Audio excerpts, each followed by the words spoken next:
Hey guys, this is the best delicious beef noodles that I cook for dinner today. It is rich and savory and the meat is so tender. Now I'll show you how to cook in a simple manner. Now let's begin by sauteing our basic aromatics as well as our herbs. Now let's throw in first our ginger. Now let's pour everything in, our dried chilies, the garlic as well as our onions. Let's saute for a minute and then let's pour in our rock sugar.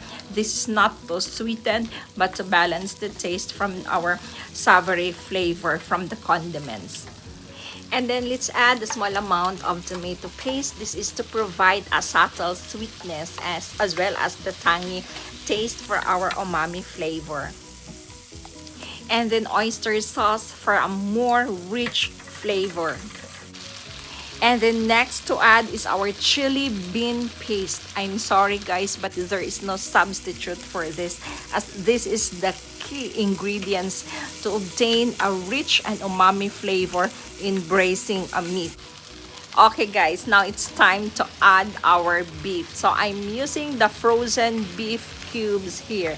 So gi-blanch na ni siya nako for 10 minutes guys, and this is very clean. As in, atong makuha ani is purely beef flavor. So ato ala ni siyang stir well in order nga ma-coat siya sa ato ang very delicious caramelized spices here sa ato ang pan. And then a splash of rice wine. So this also add a flavor complexity.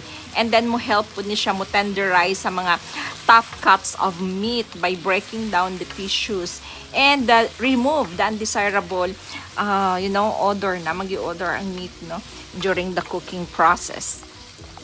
And then our tomato guys. So wala ko'y regular tomatoes. I'm using cherry tomatoes. This is to give more richness to our broth later. So now it's time for our spices like the cinnamon stick, the star anise, the fennel, the Sichuan pepper, and so on and so forth. This is to add a deep flavor and fragrance sa ato ang braised meat after we cook.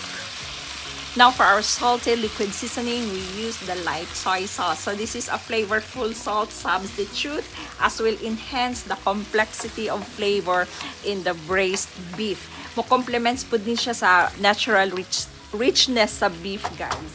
So we're done sauteing here. All the condiments and ingredients are there. So it's time for our liquid. Let's pour in enough amount of water as we need enough soup for our noodles later. So i-transfer lang na ako sa akong cast iron pot guys for an even more cooking. Now let's add dark soy sauce. This is not salty. This is for the color purposes. Okay guys, so let's simmer this for 2.5 hours. I'll put the cover on and I'll show you when it's done. And after 2.5 hours guys, this is how it looks like. It smells so good. So let's check the meat. It's fork tender. So this is done guys. So our beef soup is done. Now it's time to prepare our noodles. So I'm using the regular white noodles here guys, dried noodles. Ako lang ni siya ang pakuluan, and then after that i-assemble nato. So after 2 minutes of cooking, our noodles is cooked. Let's take this out from the pan. Og isunod nato ang atong green leaves. So gi-blanch lang na ako ng baby bok choice guys. And then after this, i-assemble na nato atong noodles in the bowl. And it's time to ladle our beef broth. It's so delicious with its savory and umami flavor guys. Very satisfying, my goodness. And of course, dili mawala atong garnish, our spring onion and chilies. And then, it's done. So, let's enjoy our delicious homemade beef noodles, guys. Oh my God, it's so delicious. Mouth-watering, guys. Sorry, magpaibog yun ko, guys. Pero, this is so much expensive if you eat this in the restaurant. But then, I enjoyed at home. Thank you once again, guys, for watching and see you next time. God bless.